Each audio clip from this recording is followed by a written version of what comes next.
morning, countrymen and women, and welcome to this very brief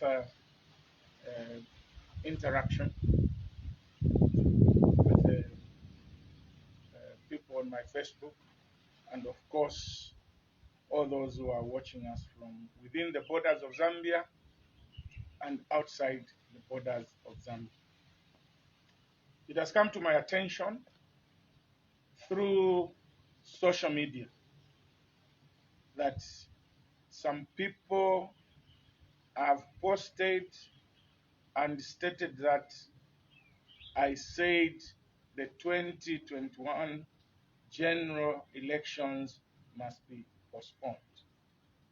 To the contrary, I have never, and I did not, issue any statement to that effect. Yesterday, I was visited by reporters from ZNBC. I'm sure you have seen that I've avoided speaking to the country because of certain reasons that are beyond my control.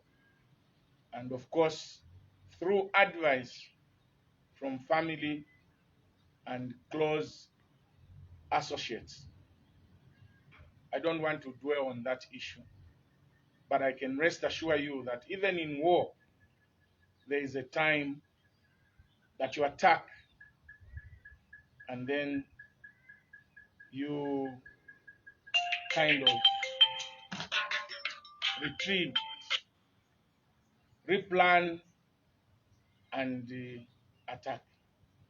That is only normal. And in politics, that is very, very important. Yesterday, when I was approached by the reporters from ZNBC, I accepted to issue a statement because that matter is of great importance to this nation, is of great importance to our democratic dispensation, is of great importance to the future of elections in this country. Because the issue that they came to discuss with me was very fundamental, and really it would have not been in my interest, in the interest of the country, and in the interest of the general citizenry to keep quiet over this issue.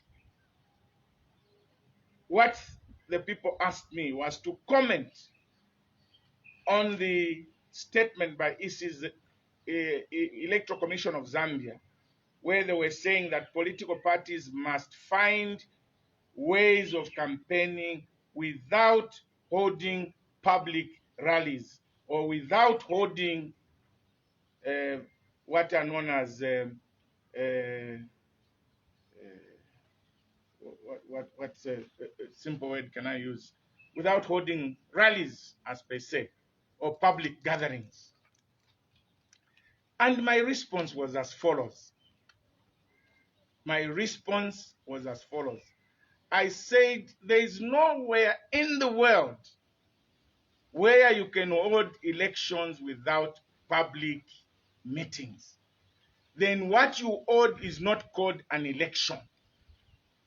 If you go ahead and hold elections without public meetings, that is not an election. Elections are synonymous with public meetings because that is the only platform you can get to the people of Zambia. Because when you look at what is going on in this country today, there is only one media house, which is ZNBC. And on ZNBC, the opposition are not covered. So how will the people in the opposition interact and speak to the people of Zambia to tell them their manifesto, how they want to do things if there will be no public meetings? And my emphasis was that anything being held without public meetings is not an election. And I gave examples to say that in America, COVID was at highest peak but the public meetings were going on. In America, COVID was at its highest peak, but Joe Biden, the current president of the United States of America, Mr. Trump, the former president, were going round all the states to hold public meetings, because there is no way you can hold elections without public meetings.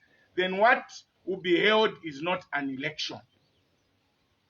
If COVID will be at its highest peak, then we all have to meet as stakeholders and think outside the box. I never ever insinuated or said that the elections must not be held. How can I say that elections must be postponed? Because that is a constitutional provision. There is nobody, unless the constitution is changed, who can stop the elections on the 12th of August. Unless Parliament convenes and change the provision in there. Who am I to go for, deferring the elections? All I was saying, in short, elections must be held and there must be public meetings. Because public meetings are the only way you can communicate to the people. And I also gave an example to say, look, in Uganda, President Museveni was saying the opposition must not hold the public meetings because there is COVID. But him was holding public meetings, big, large public meetings, public rallies. But on the other side was telling the opposition not to hold public meetings. Why didn't Museveni lead by example by not having public meetings? Because he knew that there can be no elections without public meetings. If these elections have to go on in short, public meetings must be allowed. You cannot divorce elections from public meetings. That is unreasonable and it can never happen. Not in this world, countrymen. So for those foolish people who have decided to twist and say Kambwili was going for postpone, I am a politician, baked politician. I am not naive. I am not naive. I know what I talk about, and when I talk about, I have thought through. I'm not a person who speaks and starts thinking. I think before I speak. That is chishimba kambwili for you. And I want to appeal to the Zambians. There should be no elections without public rallies, public meetings, but the elections must be held on the 12th of August 2021. Just like the Americans held their meetings, held their elections on the day defined by the Constitution. Just like in Uganda, they held meetings with they held their elections with public meetings going on, because you cannot divorce public meetings from an election. I hope I've made this very, very clear, crystal clear. And please understand that I'm a politician from the Maikosata School of Politics and Strategic Thinking. And I am so critical on issues. And when handling national issues, nobody, and I mean nobody, can compromise me. If I were to be compromised, I have lost all my businesses. I could have been compromised. I cannot, and I will never be compromised. Come 2021, 12th August, elections must be held, and public rallies must be allowed. It is not the job of the Electoral Commission of Zambia to tell us not to hold public rallies. It's not their job. It's not their mandate. And they must behave. Long live Zambia. Thank you very much.